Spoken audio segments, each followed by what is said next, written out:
জয় রাধে। এই জগতে জীবের শান্তি লাভের জন্যেই সাধুসঙ্গ, কিন্তু প্রকৃত শান্তি বা প্রকৃত সুখ কোথায় বা কিভাবে আছে সেটা জানতে হবে। যেমন শাস্ত্রে বলছেন যে ভোগেই ভোগান্তি। অনাদিকাল থেকে জীবের চিত্তে ভোগবাসনা উপস্থিত হওয়ার কারণেই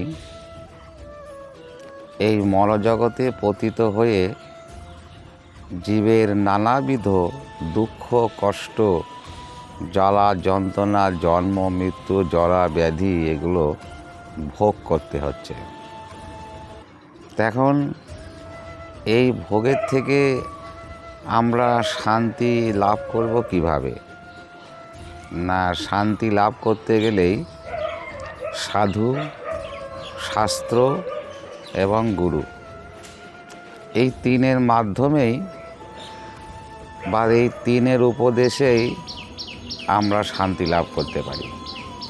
তা শাস্ত্রে বলছে যে জীবের যে ইন্দ্রিয়, দেহের যে ইন্দ্রিয়, এগুলো সবই হচ্ছে ভোগস্পৃহায় উন্মত্ত, মানে ভোগোন্মুখী।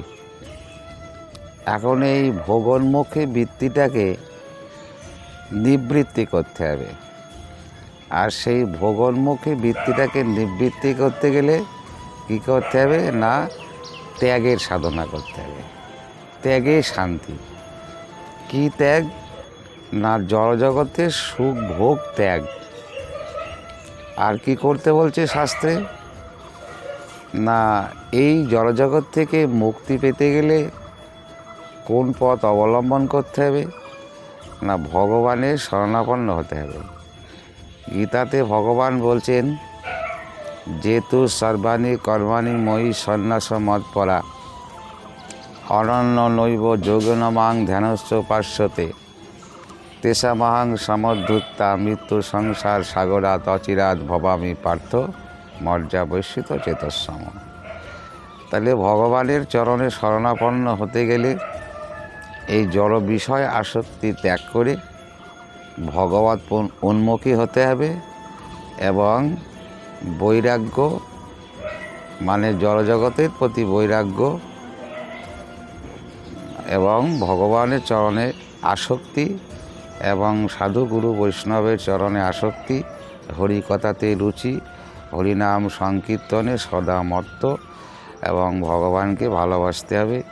এইভাবেই আমরা সুখ শান্তি পেতে পারি এবং চিরভোগ আমাদের নষ্ট হয়ে যাবে। জয় রাধে।